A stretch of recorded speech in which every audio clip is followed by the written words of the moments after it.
কি নসিব আপনাদের, কি কিসমত যে আল্লাহ তাআলার কোরআনের আশ্রয় পেয়েছেন। আলহামদুলিল্লাহ বলেন। আসুন আমরা আজকে কোরআন কারীম সূরা বাকারা থেকে একটি আয়াত তেলাওয়াত করেছি।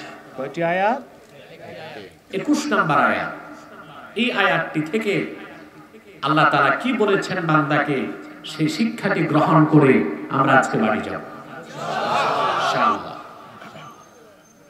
সূরাতুল বাকারার শুরু থেকে 20 নম্বর আয়াত পর্যন্ত আল্লাহ তাআলা পৃথিবীর মানুষের 3টি শ্রেণীর আলোচনা করেছেন। কয়টি শ্রেণী? 3 শ্রেণী। পৃথিবীর যত মানুষ সব 3 শ্রেণীতে বিভক্ত। কয় শ্রেণী? মুমিন, মুনাফিক, কাফের। এই 3-এর বাইরে চতুর্থ কোন শ্রেণী নেই। আপনি আশ্চর্য হবেন, 3 নামই কোরআন কারীমে সূরা আছে। সূরা আল মুমিনুন, সূরা মুনাফিকুন, সূরা কাফিরুন। মুমিনুন, মুনাফিকুন, কাফির। প্রশ্ন আসে, মুশরিক গেল কই? এই মাইকটা বন্ধ করে ওখানে নাই সুইচ। মুশরিক রয়ে যায় নাকি? শব্দ করেন, আওয়াজ করেন একটু। মুশরিক কাফেরের মধ্যেই আছে। এটা মুহাদ্দিসগণ বলেন, ইন্না বাইনা শিরকি ওয়াল কুফরি ওয়াজহাল উমুমি ওয়াল খুসুস। শিরক এবং কুফরের মধ্যে আম ও খাসের সম্পর্ক। প্রত্যেক মুশরিক কাফের, কিন্তু প্রত্যেক কাফের মুশরিক নাও হতে পারে। ঠিক কিনা? এজন্য আল্লাহ পাক মুশরিকরা রাখছেন কিসের মধ্যে? কাফেরের মধ্যে। 3 শ্রেণী, এর বাইরে চতুর্থ কোন শ্রেণী নাই। আপনি হয় মুমিন হবেন, নয় মুনাফিক হবেন, নয় নিরপেক্ষ থাকার কোনো সুযোগ নাই। নিরপেক্ষ বলতে কোনো কিছু নাই। আপনারা বুঝতে পারতেছেন কথা?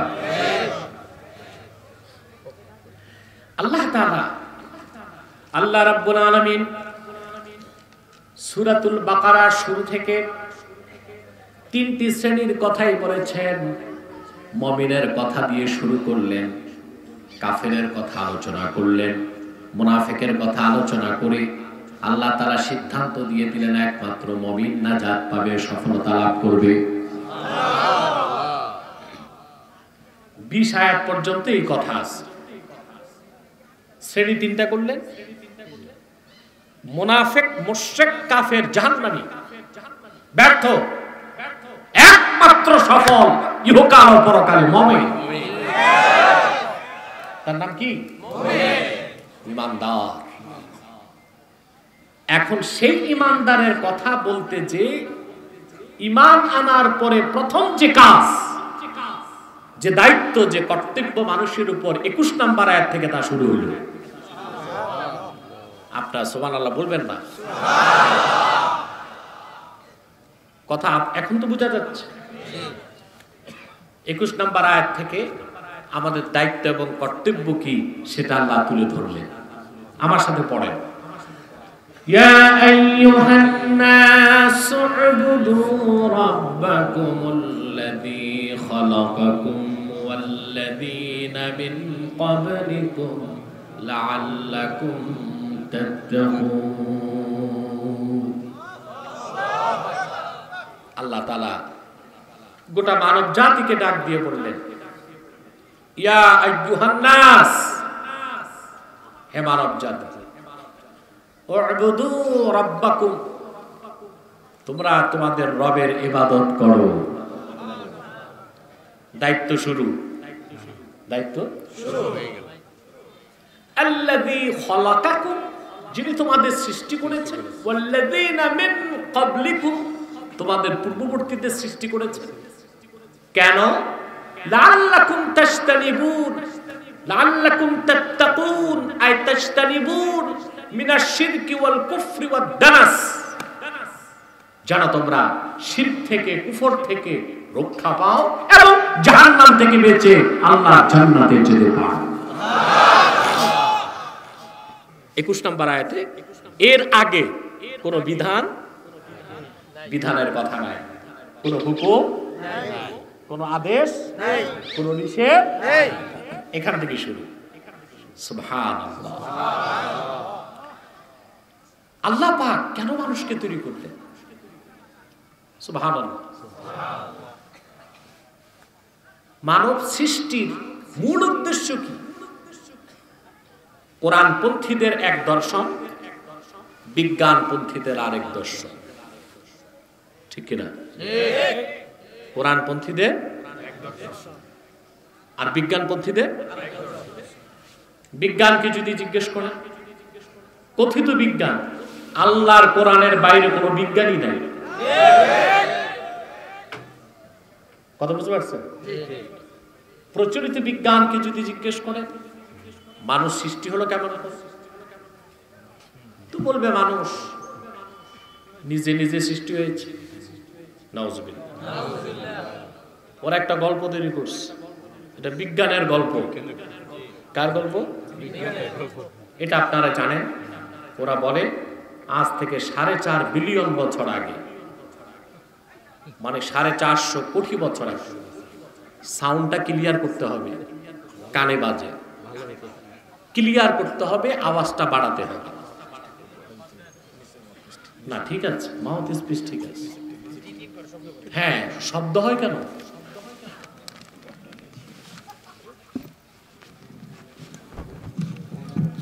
বাস বাস, এদিকে আওয়াজ ঠিক হয়ে যাবে। তা আমি সামনে গেলে পারতাম। ওরা গল্পটা তৈরি করেছে 450 কোটি বছর আগে পৃথিবীতে কিছুই ছিল না। নাউজুবিল্লাহ বলবেন।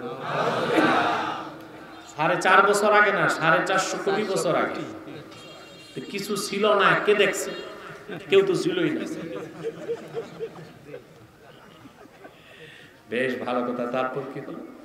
গল্পটা অনেক বড়, আমি সংক্ষেপ করে বলছি। তারপর তারা বলতে চায় কোন এক সময় প্রচুর উল্কাপাত হয়েছে, প্রচন্ড বিস্ফোরণ ঘটেছে। বিস্ফোরণের কারণে মহাকাশ থেকে ক্রিস্টাল পৃথিবীতে এসেছে, ক্রিস্টাল গলে পানি হয়েছে, সমুদ্র হয়েছে। ভালো কথা।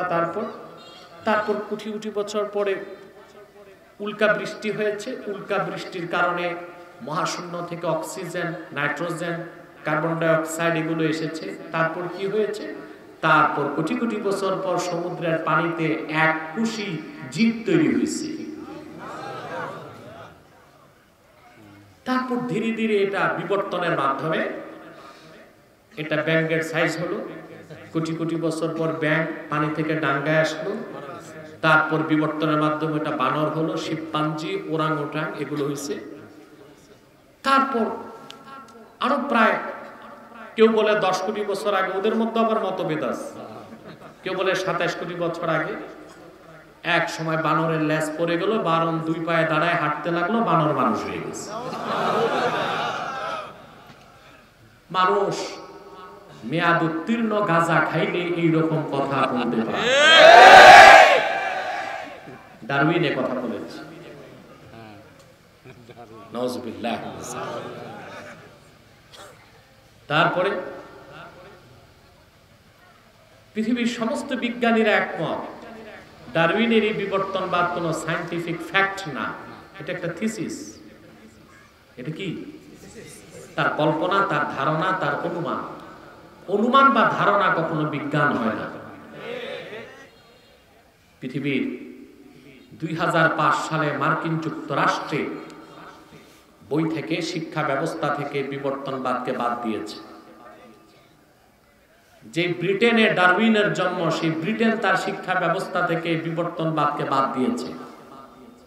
বড়ই দুঃখ এবং পরিতাপের বিষয়, 2013 সালে আমার দেশে শিক্ষা কমিশনে পশ্চিমাদের কিছু গোলাম বসেছে। তারা নবম শ্রেণী থেকে মাস্টার্স পর্যন্ত, ডিগ্রি পর্যন্ত বায়োলজিতে, জুলজিতে বিবর্তনবাদকে ঢুকিয়েছে। একটি ছাত্র বিবর্তনবাদ বিশ্বাস করলে তার নাস্তিক হতে আর কিছু লাগবে না। ঠিক, এই হচ্ছে তাদের জীবন দর্শন। কোরআন কারীমকে যদি জিজ্ঞেস করা হয় মানুষ কেমন ভাবে সৃষ্টি হয়েছে, কোরআন আমাদেরকে মহাসত্যের সন্ধান দিয়েছে। আল্লাহ পাক বলেন, ইয়া আইয়ুহান নাসু ইন্না খালাকনাকুম মিন যাকারিন ওয়া উনসা ওয়া জাআলনাকুম শুউবান ওয়া ক্বাবাইলা লিতাআরাফু ইন্না আকরামাকুম ইনদাল্লাহি আতকাকুম। আল্লাহ রাব্বুল আলামিন সুবহানাল্লাহ, বিজ্ঞানের বিজ্ঞান কোরআন। বিজ্ঞানের যে গল্প শোনা না, ওইটা রূপকথার গল্পের মতো। আমরা আগে ঠাকুরমার ঝুলি দিয়ে এগুলো পড়তাম। আপনারা পড়ছেন ঠাকুরমার ঝুলি? এই মাওলানার তো ব্রেন স্ট্রোক করবে এভাবে ঘুমাইলে। মাওলানা টাইট হয়ে বসো, জোয়ান মানুষ। প্রিয় বন্ধুগণ, কষ্ট হচ্ছে আপনাদের নাকি? ঠাকুরমার ঝুলি পড়ছেন না আগে? আষাঢ়ে গল্প, আষাঢ় মাসে দাদি নানিরা এইরকম গল্প শুনাইতো। এক দেশে ছিল এক রাজা, তার ছিল এক রানী, রানীর ছিল এক ঘোড়া, ঘোড়ার ছিল 4 মাথা 8 লেজ 6 পা। ডারউইনের এইসব কল্পনা প্রসূত থিসিসকে আজ বিজ্ঞানের নামে পড়ানো হচ্ছে স্কুল কলেজ ভার্সিটিতে। তার একমাত্র উদ্দেশ্য হচ্ছে আগামী প্রজন্মকে নাস্তিক বানানো, বেঈমান বানানো, ইহজাগতিক বানানো, পরকাল বিমুখ এমন একটি প্রজন্ম দিতে চায় তারা বাংলাদেশকে, যারা পরকালকে বিশ্বাস করবে না, নাস্তিকতায় বিশ্বাস করবে। তা হতে দেওয়া হবে না। আমার পক্ষ থেকে আমি 1 বছর যাবত ডারউইনবাদীদেরকে চ্যালেঞ্জ করছি, আসো ডিবেটে আসো। একটাও বাংলাদেশে পাইলাম না। এই বিবর্তনবাদ লিখছে যে কথিত বিজ্ঞানী বাংলাদেশে, এই লোকটাও রাজি হচ্ছে না। যে জিনিসের প্রমাণ নাই তা জোর করে আমার দেশের সরল প্রাণ যুবকদের ঘাড়ে কেন চাপিয়ে দিচ্ছ? সারা দুনিয়া বিবর্তনবাদকে বাদ দিয়েছে, বাংলাদেশে এইটাই পুরানো জিনিস আমদানি করার দরকার। ভারতের শিক্ষামন্ত্রী বলেছে বিবর্তনবাদ বাদ দিতে হবে। সে দেশের প্রধানমন্ত্রী বলেছে যে না, আসলে তো আমরা হনুমানের বংশধর। ডারউইন একটু ভুল করছে, বানর বলছে আমরা তো হনুমানের বংশধর। ও আবার মেনে নিয়েছে, আবার এর জন্য তারা হনুমানের পূজাও করে। আমার প্রিয় ভাই বন্ধুগণ, আমাদেরকে কোরআন আমাদের লক্ষ্য উদ্দেশ্য বলে দিল। আমরা এমনি হই নাই, আল্লাহ তাআলা আমাদেরকে সৃষ্টি করেছেন। আল্লাহ বলেছেন, হে মানব জাতি, ইন্না খালাকনাকুম মিন যাকারিন ওয়া উনসা, আমি একজন পুরুষ আর একজন নারী থেকে তোমাদেরকে সৃষ্টি করেছি। অতঃপর গোত্র এবং সম্প্রদায়কে বিভক্ত করেছি। তোমাদের মধ্যে সেই শ্রেষ্ঠ যা আল্লাহকে বেশি ভয় পায়। এটাই সত্য। আর আগের গল্পটা জোরে বলে।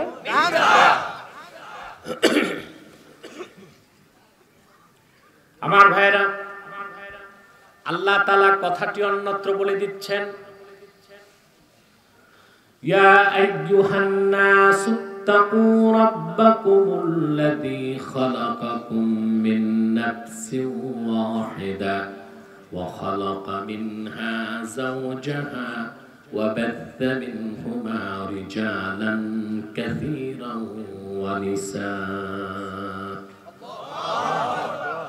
হে মানুষেরা, আল্লাহকে ভয় করো, তোমাদের রবকে, যিনি তোমাদেরকে সৃষ্টি করেছেন একজন পুরুষ থেকে সৃষ্টি করেছেন তার স্ত্রী একজন নারীকে। বিজ্ঞান পূজারীরা বিজ্ঞান করো, তোমরা যে ক্লোনিং খুঁজে পেয়েছো 40 বছর আগে, আল্লাহ সেই ক্লোনিং এর কনসেপ্ট 1000 বছর আগে ফাঁস করেছে। ক্লোনিংটা বুঝেন আপনারা? বিজ্ঞান এখন চাচ্ছে যে একজন মানুষের মতো হুবহু কপি আরেকটা মানুষ তৈরি করা যায় কিনা। আল্লাহ তাআলা মানুষকে পৃথিবীতে বিস্তারের জন্য একটা সিস্টেম করে দিয়েছেন, স্বামী স্ত্রী একত্রিত হতে হবে। এটা হচ্ছে যৌন প্রক্রিয়া, আর ক্লোনিং হচ্ছে অযৌন প্রক্রিয়া। বিজ্ঞান যেটা বলে যে একজন মানুষের দেহকোষ, একটা কোষ নেবেন, এই কোষের মধ্যে আছে সেক্স ক্রোমোজোম, এই সেক্স ক্রোমোজোমের মধ্যে আছে ডিএনএ, ডিঅক্সিরাইবোনিউক্লিক অ্যাসিড। আপনি কি বিজ্ঞানের প্রফেসর? জি, জুলজি পড়াইছেন? সাইকোলজি, কিন্তু উনি জুলজির টিচার। আগে পড়ছি, এটি মনে আছে না? আমিও পড়ছি 26 বছর আগে, এখন সব মনেও নাই। এই যে ডিএনএ, ডিঅক্সিরাইবোনিউক্লিক অ্যাসিড, এই ডিএনএ কে নিয়ে আরেকজন মহিলার ওভাম ডিম্বাণুর মধ্যে সংযোজন করে মানুষ তৈরি করা যায় কিনা তারা চিন্তা করেছে, সফল হয় নাই, কিয়ামত তক সফল হবেও না।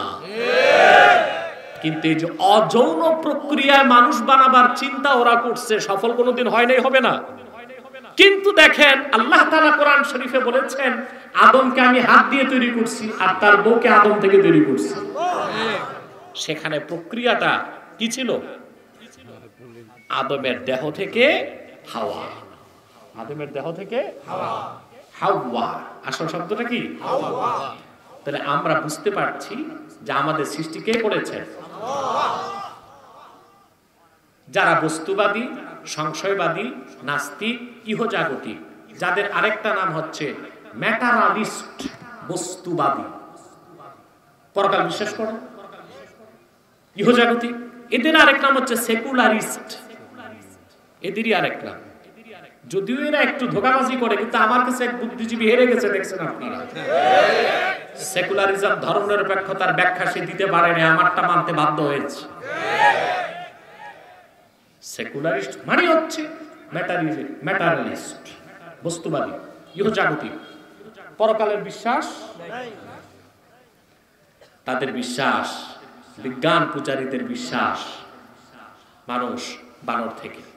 তো বানর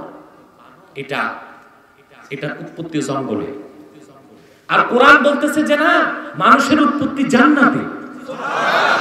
কোথায় জঙ্গল, কোথায়? সুবহানাল্লাহ, বলবেন না? আল্লাহ রাব্বুল আলামিন বলেন,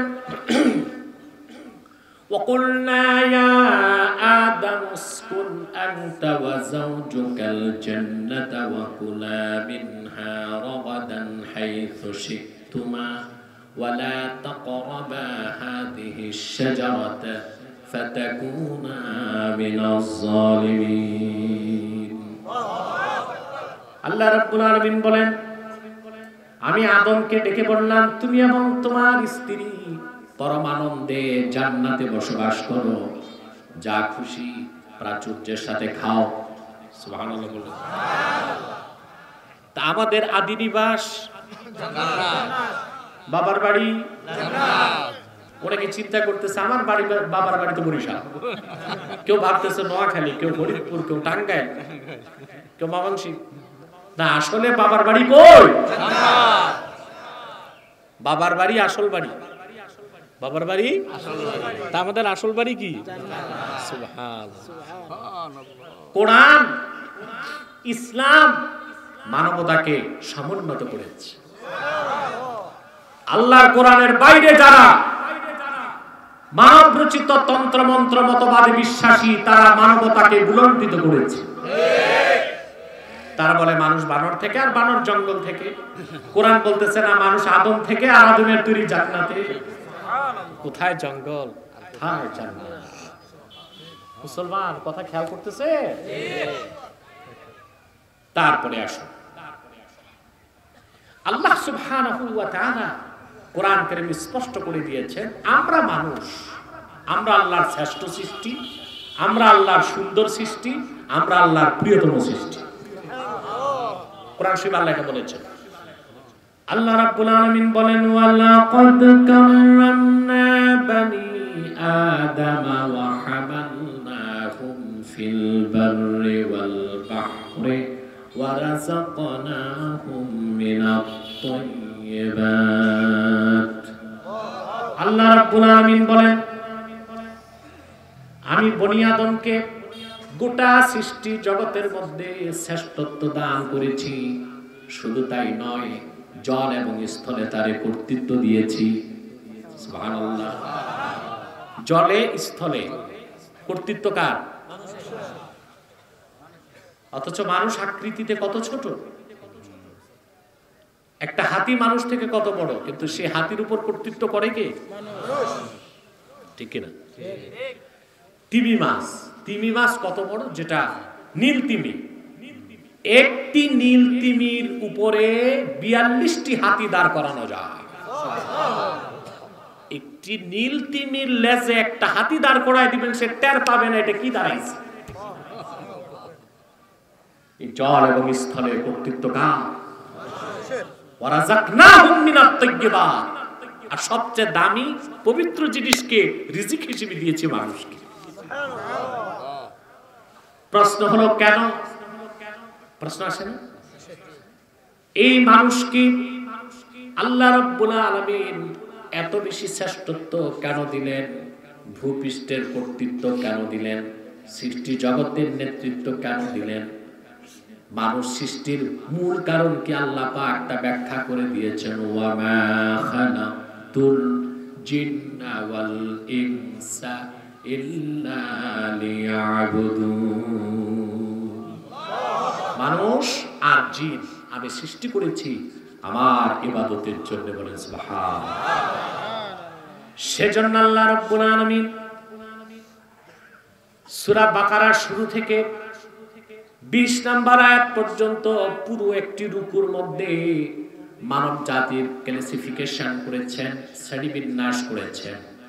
নাজাত প্রাপ্ত, মুক্তি প্রাপ্ত একমাত্র মুমিন, সেই কথাটাকে চূড়ান্ত সিদ্ধান্ত দিয়ে তারপরে তিনি সেই মুমিন হিসেবে, মানুষ হিসেবে আমাদের দায়িত্বের কথা তুলে ধরেছেন। আল্লাহ পাক বলেন, ইয়া আইয়ুহান নাসু উবুদু রাব্বাকুমুল্লাযী খালাকাকুম ওয়াল্লাযীনা মিন ক্বাবলিকুম লাআল্লাকুম তাত্তাকুন।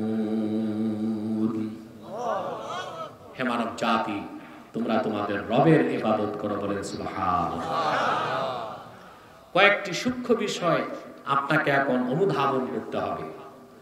আল্লাহর পক্ষ থেকে যত নবী এসেছেন পূর্বে, লক্ষাধিক নবী রাসূল, তাদের শরীয়তে ভিন্নতা ছিল, কিন্তু মৌলিক 5টি বিষয়ে তারা একমত ছিলেন।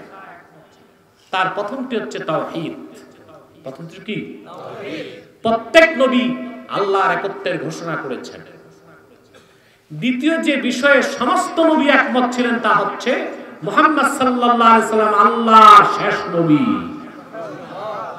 এবং নবীগণের নবী। আল্লাহ প্রত্যেক নবীকে নবুয়ত দেবার আগে ওয়াদা নিয়েছেন, যদি তোমরা মুহাম্মদ সাল্লাল্লাহু আলাইহি সাল্লামের রিসালাত, নবুয়তের জামানা পেয়ে যাও, তোমাদের উপর ফরজ হচ্ছে আমার নবী মুহাম্মদ সাল্লাল্লাহু আলাইহি সাল্লামের রিসালাতকে তোমরা বিশ্বাস করে ওনার উম্মত হয়ে যাও। এজন্য রাসূল করিম সাল্লাল্লাহু আলাইহি সাল্লাম আখিরি নবী হিসেবে সকল নবীগণের নবী, তিনি নবিয়ুল আম্বিয়া। বলেন সুবহানাল্লাহ। সমস্ত নবীগণ তাদের নিজ নিজ যুগে প্রচার করে গিয়েছেন। আল্লাহ এক প্রচার করেছেন, সমস্ত নবীগণের নবী, আখিরি জামানার নবী, যার মাধ্যমে আল্লাহর দ্বীন পরিপূর্ণ হবে, তিনি মুহাম্মদ সাল্লাল্লাহু আলাইহি ওয়াসাল্লাম। তৃতীয় যে বিষয়ে নবীগণ একমত ছিলেন তা হচ্ছে ইবাদত লিল্লাহি ওয়াহদা, ইবাদত হবে একমাত্র আল্লাহ। চতুর্থ যে বিষয়ে সমস্ত নবী একমত ছিলেন, প্রচার করেছেন, তা হচ্ছে আখিরাত, পরকালের কথা বলেছেন। পঞ্চম যে বিষয়ে সমস্ত নবীগণ একমত ছিলেন তা হচ্ছে সালাত। প্রত্যেক নবী নিজে নামাজ পড়তেন এবং অন্যকে নামাজ পড়তে বলতেন। কয়টি বিষয়? সে 5টি মৌলিক কথার একটি ছিল ইবাদত। সকল নবী আল্লাহর ইবাদতের কথা বলেছেন। সুবহানাল্লাহ বলবেন না? কি বলেছেন? আল্লাহ তাআলা কোরআন কারীমে সেই কথাগুলো উদাহরণ দিয়ে তুলে ধরেছেন। 25 জন পয়গম্বরের উদাহরণ আল্লাহ দিয়েছেন। তারা আল্লাহর ইবাদতের দাওয়াত দিয়েছেন। আল্লাহর ইবাদতকে প্রতিষ্ঠা করতে যে তারা কেউ জীবন দিয়েছেন, কেউ রক্ত দিয়েছেন, ঠিক কিনা বলেন? আমার ভাইয়ের, আল্লাহ রাব্বুল আলামিন উদাহরণ দিয়েছেন, ওয়ালাকাদ আরসালনা নূহান ইলা কওমিহি ক্বালা ইয়া কওমি ইবুদুল্লাহা মা লাকুম মিন ইলাহিন গায়রুহু। আল্লাহ পাক বলেন, আমি নূহকে রাসূল করে প্রেরণ করেছি। তিনি শতাব্দীর পর শতাব্দী তার কওমকে ডাক দিয়ে বলেছেন, হে আমার কওম, একমাত্র ইবাদত করো আল্লাহ রাব্বুল আলামিনের, তিনি ছাড়া কোনো মাবুদ নাই। আল্লাহ রাব্বুল আলামিন আবার উদাহরণ দিয়েছেন, ওয়া ইলা আদিন আখাহুম হুদান ক্বালা ইয়া কওমি ইবুদুল্লাহা মা লাকুম মিন ইলাহিন গায়রুহু। আল্লাহ পাক বলেন, আমি আদ জাতির নিকট তাদের ভাই হুদকে প্রেরণ করেছি। তিনিও যুগের পর যুগ তাদেরকে আহ্বান করেছেন আর বলেছেন, হে আমার কওম, তোমরা একমাত্র আল্লাহর ইবাদত করো, তিনি ছাড়া আর কোনো মাবুদ নাই। আল্লাহ পাক আবার উদাহরণ দিয়েছেন, ওয়া ইলা সামুদ আখাহুম সালিহান ক্বালা ইয়া কওমি ইবুদুল্লাহা মা লাকুম মিন ইলাহিন গায়রুহু। আল্লাহ পাক বলেন, আমি সামুদ জাতির নিকট সালেহকে প্রেরণ করেছি। তিনিও যুগের পর যুগ তার জাতিকে ডেকেছেন আর বলেছেন, হে আমার কওম, তোমরা একমাত্র আল্লাহর ইবাদত করো, তিনি ছাড়া কোনো মাবুদ নাই।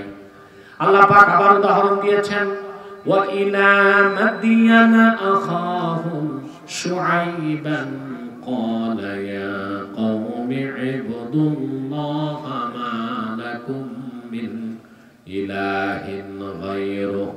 আল্লাহ পাক বলেন, আমি মাদিয়ান জাতির নিকট তাদের ভাই শুআয়বকে প্রেরণ করেছি। তিনি যুগের পর যুগ দাওয়াত করে বলেছেন, হে আমার কওম, একমাত্র তোমরা আল্লাহর ইবাদত করো।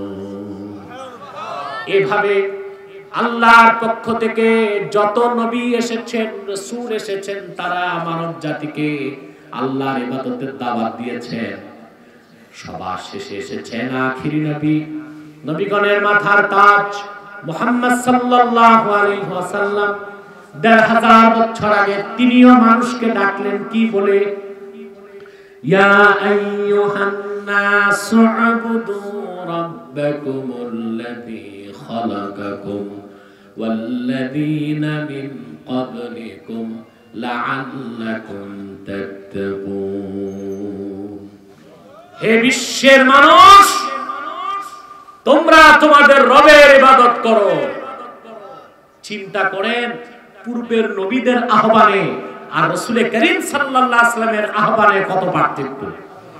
পূর্বের নবীগণ ডাকলেন, হে আদ, হে সামুদ, হে বনি ইসরাইল, হে আমালেকা, হে মাদিয়ানবাসী, হে সামুদবাসী।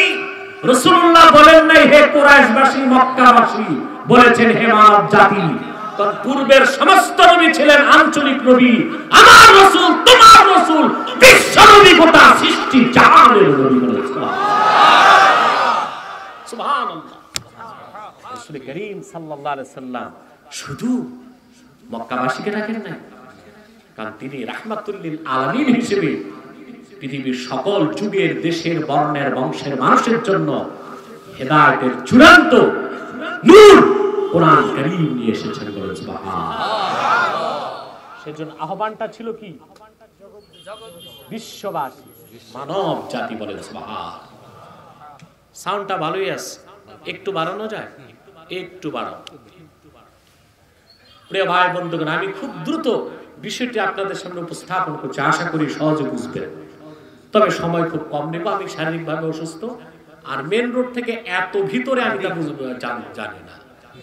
ইন্টেলিজেন্ট ব্রাঞ্চ থেকে আমাকে একটু সতর্ক করা আছে প্রত্যন্ত অঞ্চলে না যাওয়া। আমি জানি না আপনাদের 2 কিলোমিটার কিভাবে 6 কিলোমিটার হয়, সেটা এসে বুঝতে পারলাম যে আমাদের কিলোমিটার আর তাদের কিলোমিটারে পার্থক্য আছে।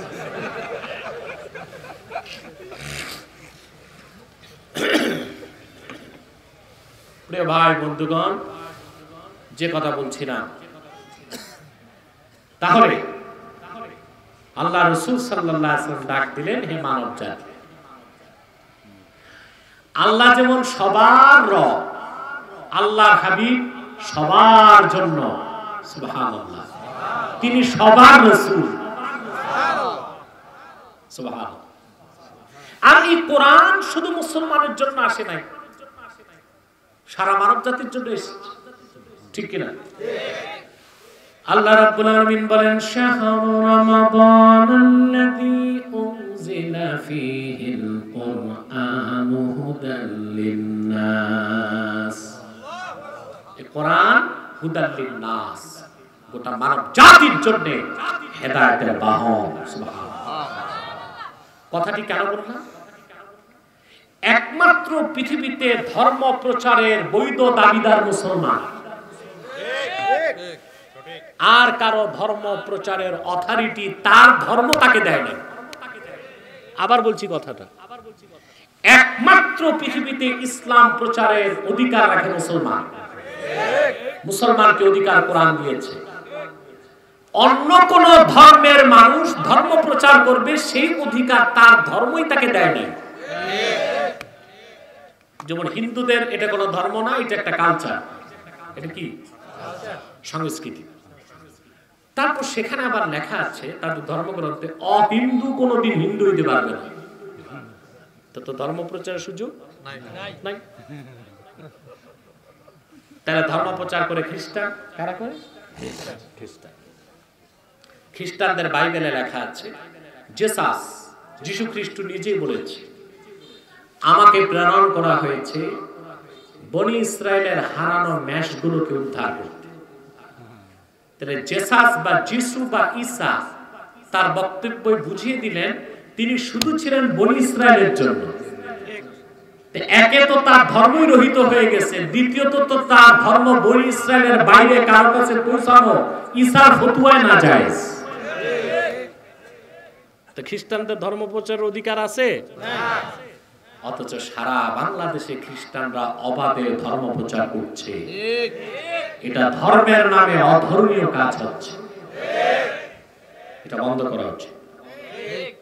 কিন্তু দুঃখ এবং পরিতাপের বিষয়, সে খ্রিস্টান মিশনারির বিরুদ্ধে যারা বাংলাদেশে কাজ করছে, তারা আজকে ময়দানে হাঁটতে পারে না, কথা বলতে পারে না।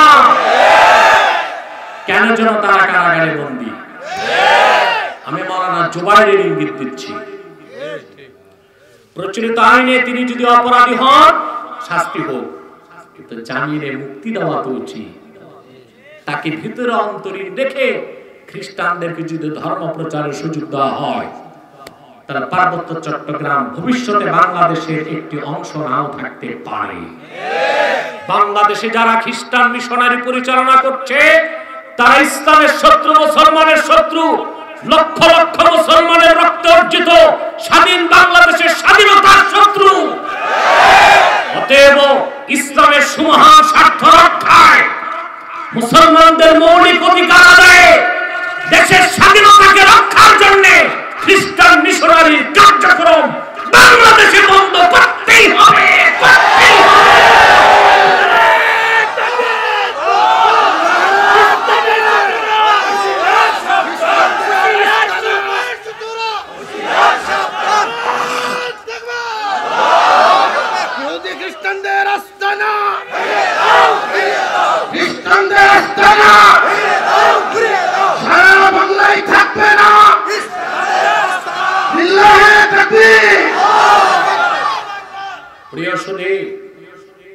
আমি এই জনতার পক্ষ থেকে গভর্নমেন্টকে করজোর অনুরোধ করব,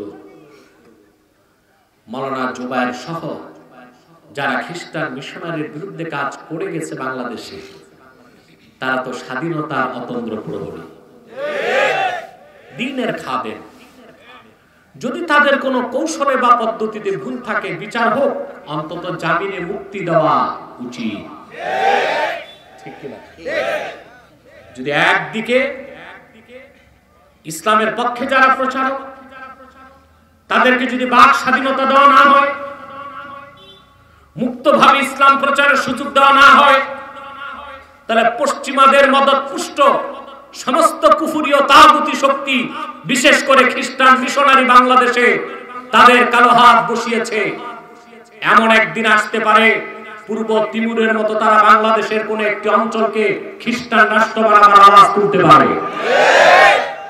সুদানের মতো বাংলাদেশের কোন অঞ্চলকে স্বাধীন করার আওয়াজ তারা দিতে পারে। ফিলিপাইন একসময় একটি মুসলিম অধ্যুষিত রাষ্ট্র ছিল, ফিলিপাইনের মতো এদেশে খ্রিস্টান সংখ্যা বেড়ে যেতে পারে। স্পেন 600 বছর মুসলমান শাসন করেছে, পরবর্তীতে অত্যন্ত নির্মম ভাবে অমানবিক ভাবে ধোঁকাবাজির মাধ্যমে খ্রিস্টানরা স্পেনকে দখল করেছে। 14 কোটি মুসলমানের বাংলাদেশে খ্রিস্টানদের সেই স্বপ্ন পূরণ হবে না, হতে দেওয়া হবে না। ইসলামের সুমহান স্বার্থ রক্ষায়, মুসলমানদের মৌলিক দাবিগুলো আদায়ে আর দেশের স্বাধীনতা সার্বভৌমত্ব রক্ষায় খ্রিস্টানদের সমস্ত ধর্মীয় কার্যক্রম বাংলাদেশে বন্ধ করা হবে। তারা তাদের গির্জায় ধর্ম পালন করুক, আমরা কিছু বলবো না, কিন্তু গির্জার বাইরে ধর্ম প্রচার করা তাদের ধর্মগ্রন্থ অনুযায়ী হারাম কাজ। এটা আমাদের ফতোয়া না, বাইবেলের ফতোয়া। আমাদের ফতোয়ায় তো শুধু হারাম না, শিরক এবং কুফর, কিন্তু তাদের ফতোয়ায়, বাইবেলের ফতোয়ায় কি? কারণ জেসাস, ঈসা রুহুল্লাহ, তাকে জেসাস বলে তারা, উনি নিজেই বলে গেছেন আমি আসছি বনি ইসরায়েলের জন্য। তাহলে অবনি ইসরায়েল যারা ইহুদি খ্রিস্টান না, তাদের কাছে তাদের ধর্ম পৌঁছানো এটি কি ধর্মীয় কাজ না ধর্মের নামে অধর্মীয় কাজ?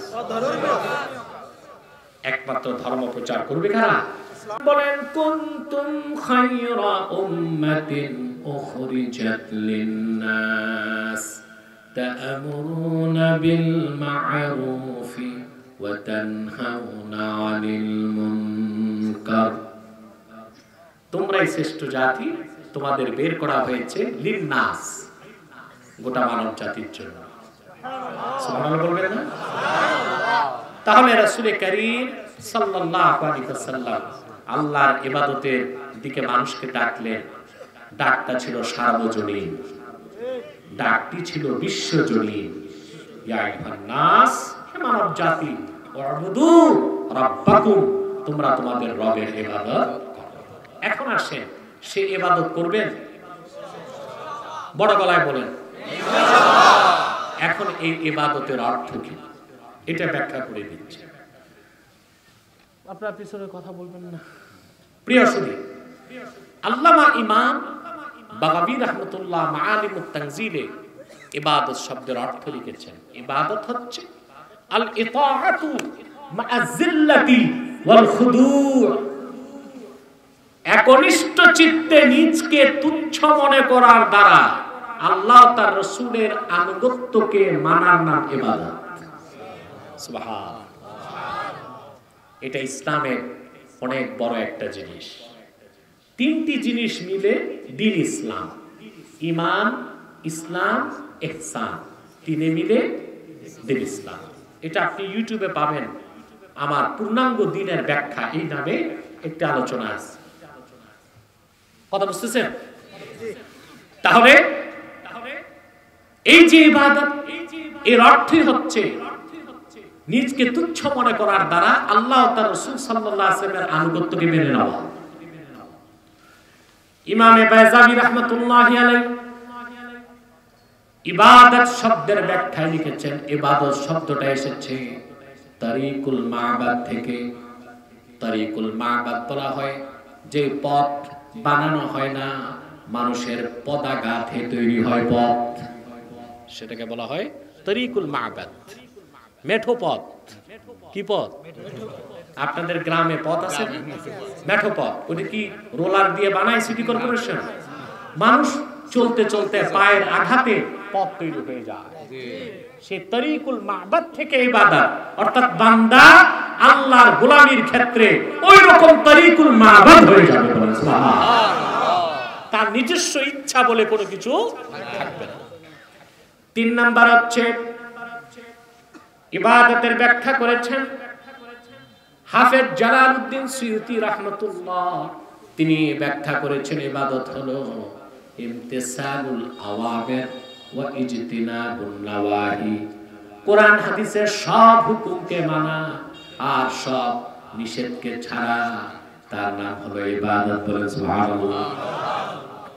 বুঝতেছেন ইবাদত? তাহলে ইবাদত অর্থ শুধু নামাজ, রোজা, হজ, যাকাত না, এর অর্থ ব্যাপক। নামাজ, রোজা, হজ, যাকাতের সাথে সাথে কোরআন সুন্নাহর সমস্ত হুকুমকে মানা, নিষেধকে ছাড়া, তার নাম কি? তার নাম কি? ইবাদত। এই ইবাদত আপনি, তাহলে ইবাদতের সহজ অর্থ এটা পেলাম আমরা, হুকুম মানা, নিষেধ ছাড়া। এর নাম কি?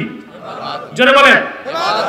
আমি মূল বক্তব্যে চলে এসেছি, 2-3 মিনিটে শেষ হয়ে যাবে ইনশাআল্লাহ। ইবাদতের মূল হচ্ছে হুকুম মানা, নিষেধ ছাড়া। হুকুম মানা, নিষেধ ছাড়া। এতটুকু বুঝতে পারছেন আমার ভাইয়েরা? এবার আরেকটি সূক্ষ্ম বিষয় লক্ষ্য করেন।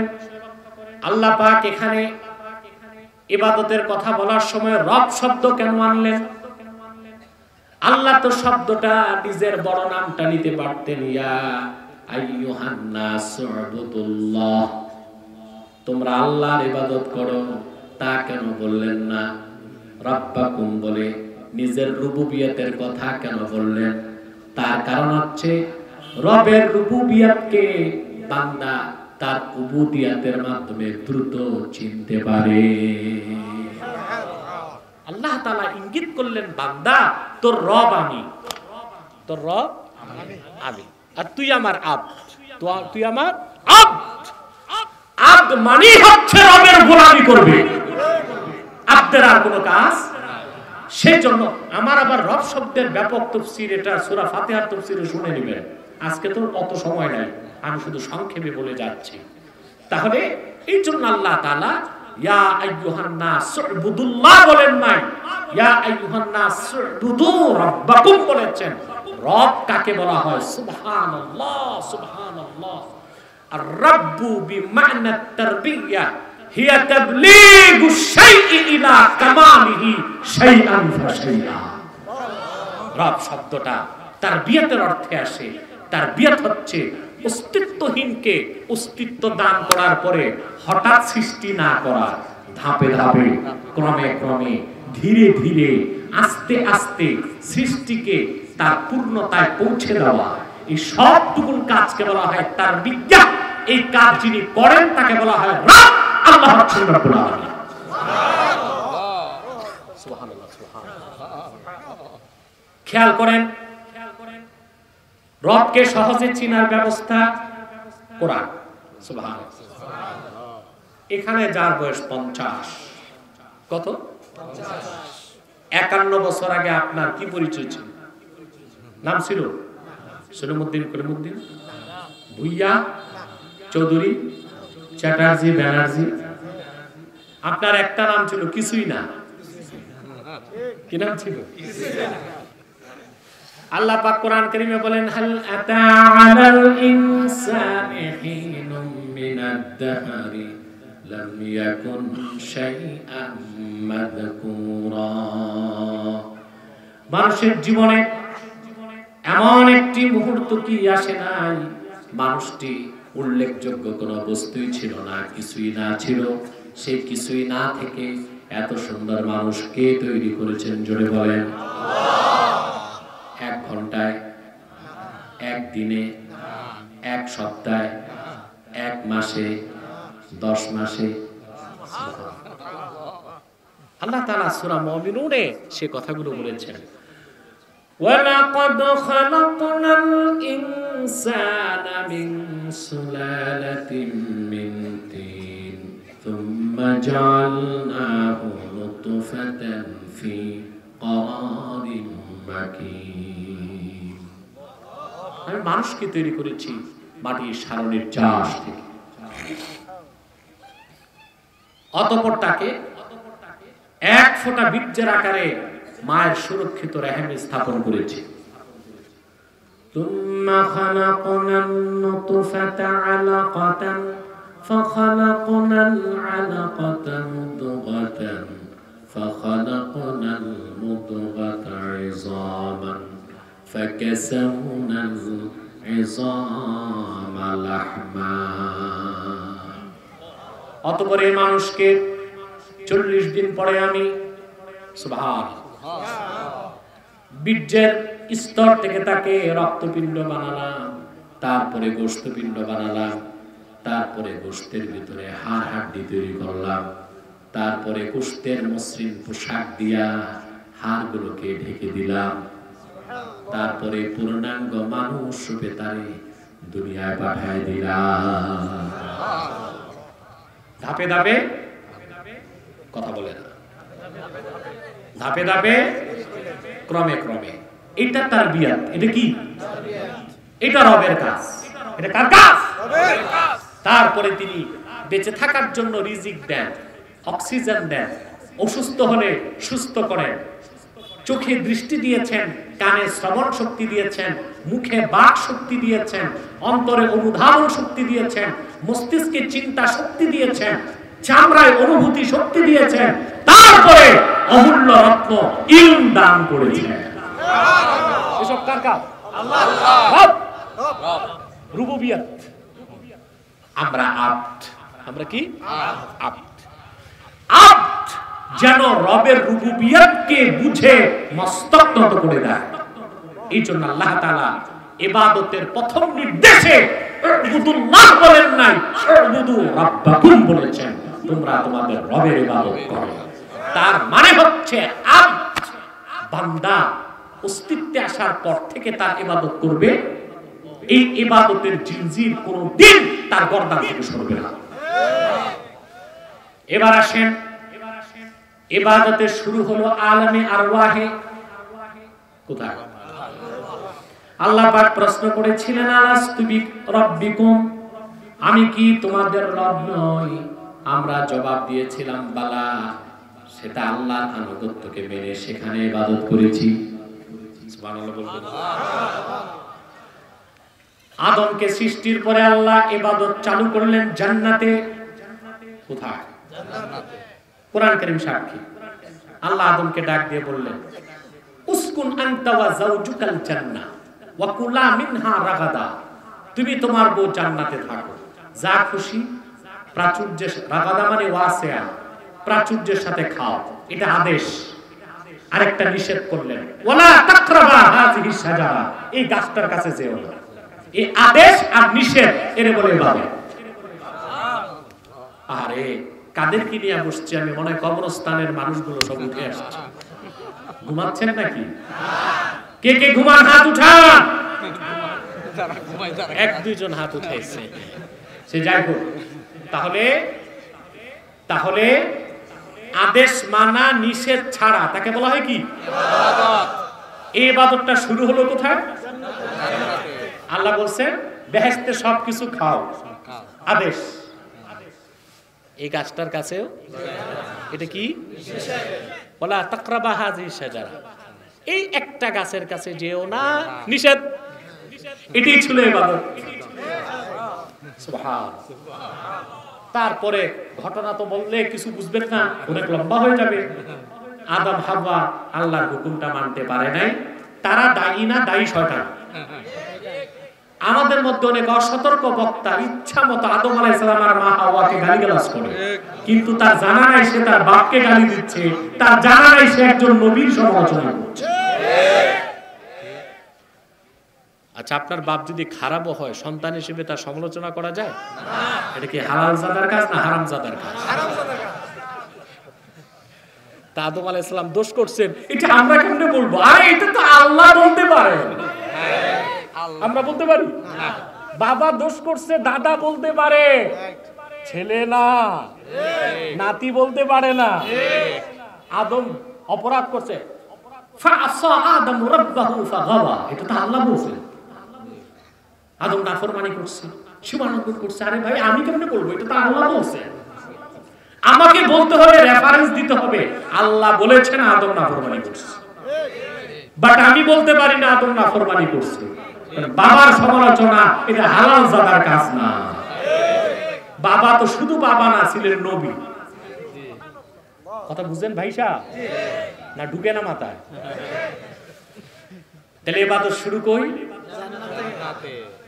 আসলেন আদম হাওয়া দুনিয়াতে। এখানে আসার পর আল্লাহ সুবহানাহু ওয়া তাআলা তাকে দুটো কাজ দিলেন। ইবাদত আর দিলেন খেলাফত। সেই খেলাফতের কথা আল্লাহ তাআলা সূরা বাকারা 30 নম্বর আয়াতে বলেছেন, وَإِذْ قَالَ رَبُّكَ لِلْمَلَائِكَةِ إِنِّي جَاعِلٌ فِي الْأَرْضِ خَلِيفَةً। মুহাম্মদ সাল্লাল্লাহু আলাইহি ওয়াসাল্লাম, আপনি স্মরণ করুন সেই সময়ের কথা যখন আপনার রব ফেরেশতাদেরকে বললেন, আমি জমিনে আমার খলিফা নিযুক্ত করতে চাই। খলিফা মানে টেইলার, স্থলাভিষিক্ত। কুখ্যাত ইংরেজরা কোরআন হাদিসের সম্মানিত পরিভাষাগুলোকে বিভিন্ন ক্ষেত্রে প্রয়োগ করেছে আমাদের ঈমানে আঘাত করতে। দর্জি এর নাম দিয়েছে খলিফা, টেইলার। আবার ম্যারেজ রেজিস্টার, এক বগলে ছাতা আর এক বগলে খাতা দৌড়ায়, এর নাম দিয়েছে কাজী। এ তো কাজী না, ম্যারেজ রেজিস্টার নাই আপনাদের দেশে? এক বগলে ছাতা আর এক বগলে খাতা, এই বিয়ে বাড়িতে দৌড়ায়, এর নাম দিয়েছে কাজী। না, ইসলামী স্টেটের যিনি চিফ এক্সিকিউটিভ তার নাম খলিফা, আর ইসলামী আদালতে যিনি বিচারপতি তার নাম কাজী। পরিভাষাগুলোকে আমাদের সঠিকভাবে আমাদের মধ্যে চর্চা করতে হবে। আমরা ইংরেজদের শেখানো বুলি আওড়াবো না, ঠিক কিনা? মনে থাকবে প্রিয় ভাই বন্ধুগণ। তাইলে পৃথিবীতে আসার পর শুরু হলো কি? ইবাদত এবং খেলাফত। সুবহানাল্লাহ বলবেন। পৃথিবী শেষ, কবর থেকে আবার শুধু ইবাদত, খেলাফত নাই। কবরে ইবাদত কোনটি হবে? 3টি প্রশ্ন। প্রথম প্রশ্ন, মান রাব্বুক, তোমার রব কে? মুমিন জবাব দিবে রাব্বি আল্লাহ। ওয়া মা দীনুক, তোমার দ্বীন কি? মুমিন জবাব দিবে দীনি আল ইসলাম। আল্লাহর হাবিবকে দেখানো হবে, ওয়া মা তাকুলু ফি হাযার রাজুল আল্লাযী বুইসা ফীকুম। আল্লাহর হাবিব মুহাম্মদ সাল্লাল্লাহু আলাইহি ওয়াসাল্লামকে জান্নাতুল ফেরদাউস রওজা মুবারক থেকে মুমিনকে দেখানো হবে আর বলা হবে ওনার ব্যাপারে, যাকে তোমাদের গোটা বিশ্ববাসীর মুক্তির জন্য প্রেরণ করা হয়েছে, মুহাম্মদ সাল্লাল্লাহু আলাইহি ওয়াসাল্লাম, ওনার ব্যাপারে তোমার বিশ্বাস কি? মুমিন বলবে হাযা নবিয়ুনা মুহাম্মাদুর রাসূলুল্লাহ ইমামুল মুরসালিন খাতামুন নবিয়্যিন। তিনি তো আর কেউ নন, তিনি নবীগণের নবী, আখিরি নবী, সমস্ত নবী রাসূলের ইমাম, আমার প্রিয় নবী মুহাম্মদ রাসূলুল্লাহ সাল্লাল্লাহু আলাইহি ওয়াসাল্লাম। আল্লাহ ডাক দিয়ে বলবেন, ইন সাদাকা আবদি ফাফরিশুহু মিনাল জান্নাহ ওয়ালবিসুহু মিনাল জান্নাহ ওয়াফতাহু লাহু বাবান মিনাল জান্নাহ। সুবহানাল্লাহ। বেহেশতের পোশাক পরায় দাও, জান্নাত থেকে কবর পর্যন্ত দরজাগুলো খুলে দাও, বেহেশতের ফরাশ বিছায় দাও। সুবহানাল্লাহ। এটা আপনার কবরের ইবাদত। তারপরে হাসর ময়দান, ওখানে ইবাদত। সূরা কালামে আল্লাহ বলেছেন ওয়া ইউকশাফু আন সা, আল্লাহ তাআলা সূরা কলমের মধ্যে বলেছেন হাসর ময়দানে আল্লাহ পাক ওনার পিণ্ডলিটা খুলে ধরবেন, ওয়া ইউদাউনা ইলাস সুজুদ ফালা ইস্তাতিউন। আল্লাহ পাক ওনার পিণ্ডলি মোবারক, এই যে হাঁটুর নিচে টাকনু থেকে হাঁটু পর্যন্ত যে জায়গা, এটাকে বলা হয় সাক। কি বলা হয়? ইংরেজিতে বলে, উর্দুতে বলে পিণ্ডলি।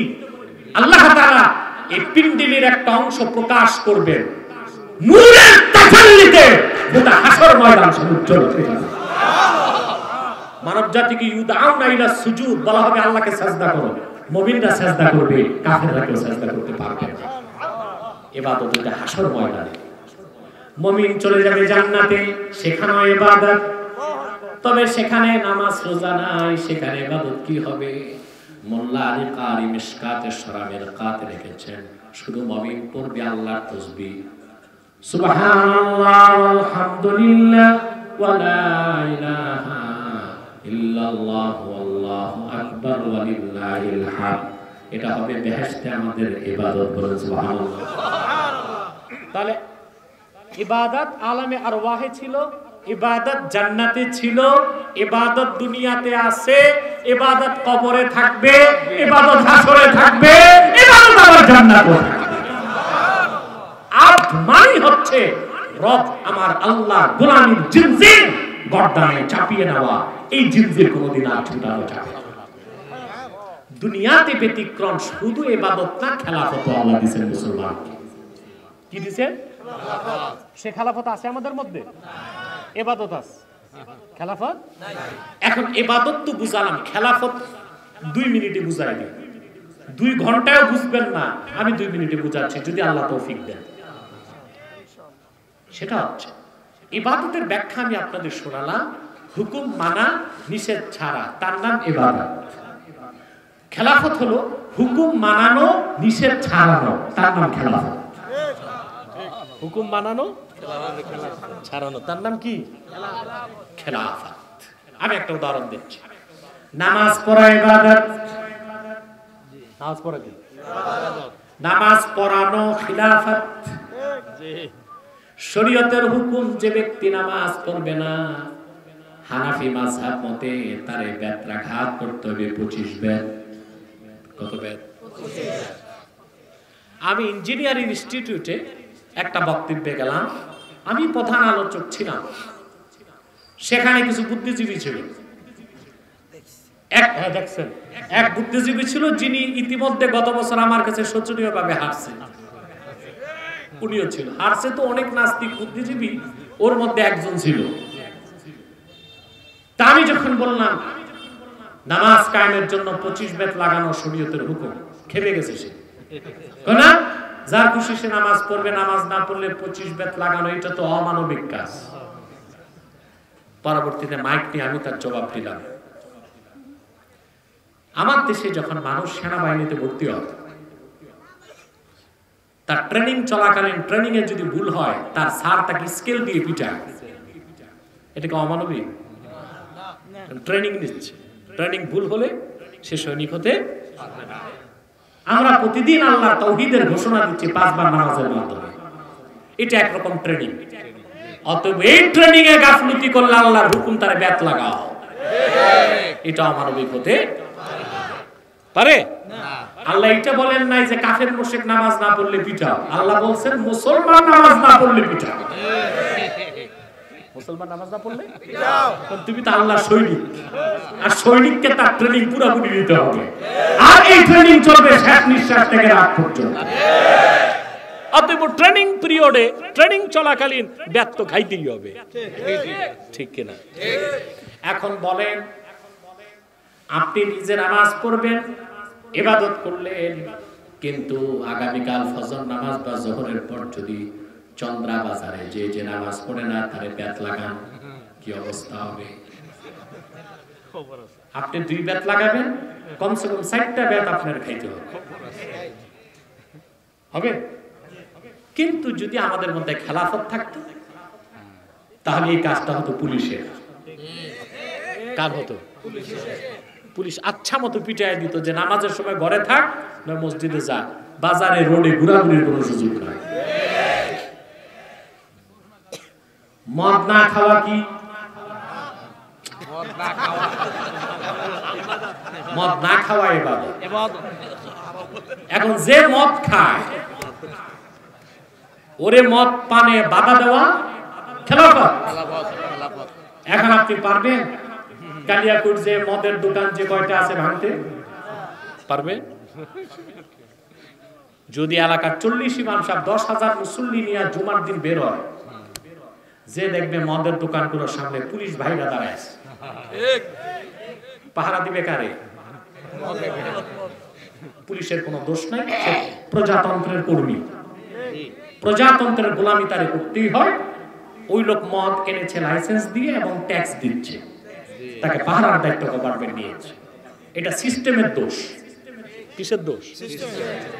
আমরা যদি ইবাদতের সাথে খেলাফত কায়েম করতে পারতাম, তো 10,000 মুসল্লির দরকার হইতো না, একজন এসপি লাগতো না, এএসপি দুইজন সিপাহী নিয়ে আসলে ওই বেটা শরাব ব্যবসায়ী তার শ্বশুর বাড়ি পালাবার পথ খুঁজে পেত। তাহলে ইবাদত এবং খেলাফত বুঝতে পেরেছেন?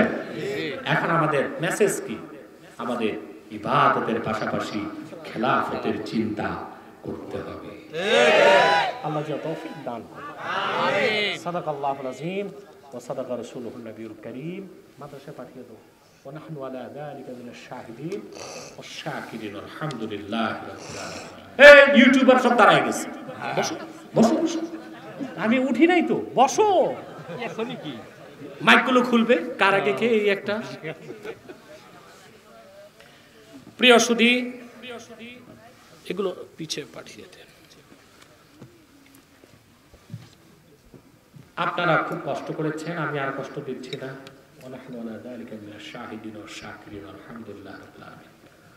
বিদায় লগ্নে আমি কিছু হুঁশিয়ারি করে দিচ্ছি আপনাদেরকে। উচ্চারণ, আপনারা এখানে বিভিন্ন দলমতের লোক আছেন, আছেন না? নাই কেন নাই? এখানে আওয়ামী লীগ আছে, বিএনপি আছে, জাতীয় পার্টি আছে, জামাত আছে, সব দলের লোক আছে। কিন্তু এখানে কোনো সংঘাত আছে? মিছিল মিটিং, হরতাল পিকেটিং? কারণ আমরা দলের পরিচয়ে কেউ আসি নাই, আমাদের একটাই পরিচয়, আমরা মুসলমান। আজকে এক দলে কত কোন্দল দেখেন না? ইউপি নির্বাচনে কি হচ্ছে বাংলাদেশ? AK-47 নিয়ে দৌড়াচ্ছে মানুষ। আমি রসিকতা করে বলেছি, তা তো জাতীয় নির্বাচনে ট্যাঙ্ক কামান লাগে যে অবস্থা এখন। এখানে কোনো কোন্দল আছে? তোমরা কোথায় যাচ্ছ মুনাজাত না করে? তোমরা কি আউলিয়া কেরাম নাকি? মুনাজাত লাগে না? কথা খেয়াল করছেন? আমরা এখানে যে বসেছি, আমাদের মধ্যে কোনো কোন্দল নাই, সংঘাত নাই, কিচ্ছু নাই। তার কারণ একটা, আমাদের একটা পরিচয়, আমরা এখানে এসেছি, আমরা মুসলমান। আমরা কি মুসলমান? যদি আমাদের অন্য কোনো পরিচয় থাকতো এতক্ষণ এখানে বসা যেত। আমি আপনাদের করজোর অনুরোধ করব, আপনারা মুসলমানে রক্তপাত করবেন না। যদি কেউ আপনার রাজনৈতিক প্রতিপক্ষ হয়, তাকে রাজনীতি দিয়ে মোকাবেলা করবেন। সহিংসতা, সংঘাত, রক্তপাত এটা মুসলমানে করতে পারে না। একজন মুসলমান যে হত্যাকারী আর যে নিহত, যদি লড়াইতে দুইজন, একজন মরে একজন মারে, দুটোই জাহান্নামে যাবে। কোথায় যাবে? এই কাজটি করবেন না আপনারা। আমাদের মধ্যে যদি জাতীয় ঐক্য না থাকে, তাহলে আমাদের ভবিষ্যৎ খুব অন্ধকার হয়ে যাবে। বাংলাদেশ এখন শুধু বাংলাদেশ নিয়ে চিন্তা করলে হবে না। বিশ্ব রাজনীতিতে বাংলাদেশ এখন ট্রাম্প কার্ড হয়ে যাচ্ছে। পরাশক্তিগুলোর দৃষ্টি এখন বাংলাদেশ। কিভাবে আমাদের খনিজ সম্পদ চুরি করা যায়, কিভাবে আমাদের সেন্ট মার্টিনকে দখল করা যায়, কিভাবে আমাদের পার্বত্য চট্টগ্রামকে ছিন্ন করে একটা খ্রিস্টান রাষ্ট্র বানানো যায়। এই চক্রান্ত মোকাবেলায় দলমত নির্বিশেষে সকল মুসলমানকে ঐক্যবদ্ধ হইতে হবে। আমি আপনাদেরকে অনুরোধ করে যাচ্ছি, তিনটি বিষয়ে ঐক্যবদ্ধ হয়ে যান: ইসলাম, মুসলমান, স্বাধীন বাংলাদেশ। এই তিনটি স্বার্থ রক্ষায় আমাদের ঐক্যবদ্ধ হতে হবে। রাজি আছেন? ইসলাম, মুসলমান ও স্বাধীন বাংলাদেশের বিরুদ্ধে চক্রান্ত করে যাচ্ছে দুটো অমুসলিম সম্প্রদায়। একটি হচ্ছে কুখ্যাত কাদিয়ানি সম্প্রদায়। নিঃসন্দেহে তারা অমুসলিম এবং কাফের। তাদেরকে যারা কাফের বলবে না, তারাও কাফের। কারণ তারা আল্লাহর আখিরি নবী মুহাম্মদ সাল্লাল্লাহু আলাইহি ওয়াসাল্লামকে আল্লাহর শেষ নবী হিসেবে বিশ্বাস করে না। চিল্লায় বলেন নাউযুবিল্লাহ। এই জন্য তারা কি? জোরে বলেন। সবাই জনগণের দিকে বসেন। তারা কি? তাদেরকে যারা কাফের বলবে না, তারা কি? তাদের আকীদা ইহুদি খ্রিস্টানের চেয়েও খারাপ। কাদিয়ানীদের বিশ্বাস 1857 সালে কোরআন শরীফ বাতিল হয়ে গেছে, বাজেয়াপ্ত হয়ে গেছে। তাদের বিশ্বাস মদ এবং শূকরের গোশত হালাল। তাদের বিশ্বাস খ্রিস্টানরাও নাজাত প্রাপ্ত এবং বেহেশতে যাবে। তাদের বিশ্বাস মানে কত যে কুফরি আকীদা তাদের মধ্যে, তা ভাষায় প্রকাশ করা যাবে না। তারা অমুসলিম এবং কাফের, কিন্তু তারা মানুষকে ধোঁকা দেবার জন্য মুসলমানদের মতো দাড়ি রাখে, টুপি লাগায়, মুসলমানদের মতো নাম রাখে। তাই বলে কি তারা মুসলমান হবে? আরে ভাই, দাড়ি রাখলে কেউ যদি মুসলমান হতো তো রবীন্দ্রনাথ ঠাকুরের চেয়ে বড় মুসলমান কে হইত? সে কি মুসলিম ছিল? আবার এখন যে আছে এই বেটা তো লম্বা হইতেছে, নাভি পর্যন্ত গেছে মোটামুটি, সেও কি মুসলিম না অমুসলিম? নাম রাখলে মুসলমান হওয়া যায়? এক শয়তান বোতলে পেশাব করে লেবেল লাগাইছে শরবত, ওটা কি শরবত হবে? ভিতরে কি? তদ্রুপ কাদিয়ানীরা অমুসলিম। আব্দুল আউয়াল, আব্দুস সামাদ, মুবাশশির আলী, কবির চৌধুরী, এসব নাম রাখার দ্বারা তারা মুসলমান হতে পারে না। আমার ভাইরা, আমার বন্ধুরা, আমার আল্লাহ, নূর নবীজি আমার মুহাম্মদ সাল্লাল্লাহু আলাইহি ওয়াসাল্লামের ইসলাম ও কোরআনের হাজার হাজার হাজার বছর পরে বর্তমান ভারতের কুখ্যাত পাঞ্জাবের কুখ্যাত গুরুদাসপুরের কুখ্যাত কাদিয়ানে ইংরেজ আমলে এক শয়তান নিজকে নবী দাবি করছে। চিল্লায় বলেন নাউজুবিল্লাহ। শয়তান নাম রেখেছিল তার বাপ মির্জা গোলাম আহমদ কাদিয়ানী। সাবধান, তাকে গোলাম আহমদ বলা যাবে না, কারণ গোলাম আহমদ অর্থ আহমদ এর গোলাম।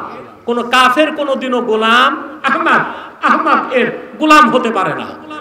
আর কাদিয়ানের কাযযাব ছিল কুখ্যাত কাফের, ইংরেজদের পা চাটা গোলাম। সে গোলাম আহমদ এর গোলাম ছিল না, সে ছিল কুখ্যাত শয়তানের কুখ্যাত গোলাম। কাদিয়ানের কাযযাব, মিথ্যানবতের দাবিদার মির্জা গোলাম শয়তান কাদিয়ানির উপর গজব এসেছে 1908 সালে। যখন গজব এসেছে কাদিয়ানের কাযযাব মিথ্যানবতের দাবিদার মির্জা গোলাম শয়তান কাদিয়ানি 1908 সালে ধ্বংস হয়ে কুখ্যাত জাহান্নামের কুখ্যাত কুকুরে পরিণত হয়েছে, তার অনুসারীরাও ধ্বংস হয়েছে। বর্তমানে কিছু কাদিয়ানি বাংলাদেশে আছে, যারা বিভিন্ন রাজনৈতিক দলে ঘাপটি মেরে বসে আছে, বিভিন্ন শিক্ষা প্রতিষ্ঠানে ঘাপটি মেরে বসে আছে। 2013 সালে যে শিক্ষা কমিশন গঠন করা হয়েছিল, সেটা চেয়ারম্যান ছিল কবির চৌধুরী, একটা কাদিয়ানি। আর সেই সুযোগেই সে বিবর্তনবাদের মতো কুফরি মতবাদকে বইতে ঢুকায় গেছে। এভাবে বিভিন্ন ডিপার্টমেন্টে এবং সংগঠনে বাংলাদেশে তারা ঘাপটি মেরে বসে আছে। তারা মানুষকে ধোঁকা দিতে নাম পরিবর্তন করে করে মিথ্যা পরিচয় দেয়। কখনো নিজেদের পরিচয় দেয় আহমদী জামাত, কখনো বলে আহমদিয়া জামাত, কখনো বলে আহমদী সম্প্রদায়, কখনো বলে আহমদিয়া সম্প্রদায়, কখনো বলে আহমদী মুসলিম জামাত, কখনো বলে আহমদিয়া মুসলিম জামাত। সাবধান, যত কাদিয়ানি ছিল আছে থাকবে, তারা কেউ আহমদী জামাত নয়, আহমদিয়া জামাত নয়, আহমদী সম্প্রদায় নয়, আহমদিয়া সম্প্রদায় নয়, আহমদী মুসলিম জামাত নয়, আহমদিয়া মুসলিম জামাত নয়, তারা শয়তানি জামাত, কুখ্যাত জাহান্নামের কুখ্যাত কুকুরের দল। আমাদের সকল দলের একটাই দাবি, অনতিবিলম্বে স্বাধীন বাংলায় শয়তান কাদিয়ানীদেরকে রাষ্ট্রীয়ভাবে অমুসলিম ঘোষণা করতেই হবে, করতেই হবে, করতেই হবে। এই দাবি আদায়ে যদি জানমাল দিতে হয়, কারা কারা প্রস্তুত আছেন? আমার প্রিয় ভাই ও বন্ধুগণ, হেফাজতে ইসলাম বাংলাদেশের 13 দফা দাবি ছিল, ঠিক কিনা? এই 13 দফা দাবির মধ্যে মূল দাবিটাই ছিল কাদিয়ানীদেরকে রাষ্ট্রীয়ভাবে অমুসলিম ঘোষণা করতে হবে।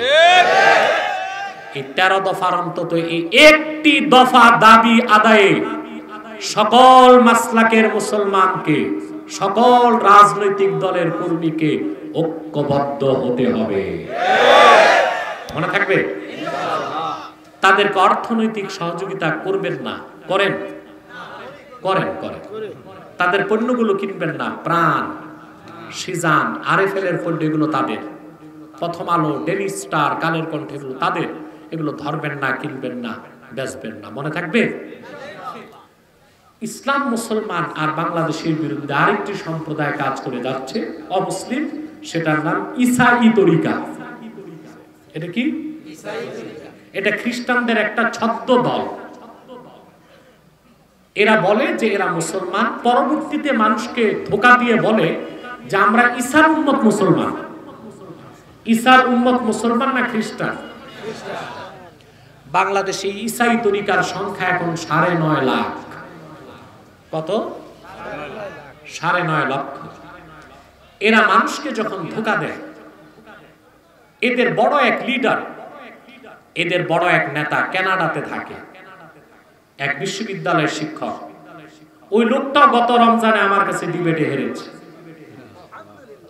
আলহামদুলিল্লাহ, আপনারা দেখেছেন ডক্টর তাজ আসবে। সে তারা মানুষকে ধোঁকাটা কিভাবে দেয়? তারা প্রথম যে কুফরটা মানুষের মধ্যে ঢুকায় কাফের বানাতে, সেটা হলো তারা বলে শুধু কোরআন বিশ্বাস করলেই হবে, হাদিস বিশ্বাসের সুযোগ নেই। এই প্রথম কুফরি আকীদা ঢুকায়। তারপর মানুষটাকে ধোঁকা দিয়ে পুরাপুরি খ্রিস্টান বানায়। কিন্তু এদের নাম হচ্ছে ঈসাই তরিকা। কি নাম? ঈসাই তরিকা। এরা বলে যে এদের পুরা নাম হচ্ছে ঈসাই তরিকা ভুক্ত মুসলমান, আসলে খ্রিস্টান। এদের খপ্পর থেকে দূরে থাকার চেষ্টা করবে, পারবেন তো ইনশাআল্লাহ? পাশাপাশি হিজবুত তাওহীদ থেকেও দূরে থাকবে। এটা আরেকটা ফিতনা, বড় ধরনের ফিতনা, এবং এদের মধ্যে অসংখ্য শিরক এবং কুফর আছে। এদের থেকে সাবধান, সতর্ক থাকবেন। কথা বুঝতে পারছেন? আসুন আমরা একটু দোয়া করি, ইস্তেগফার করেন 11 বার।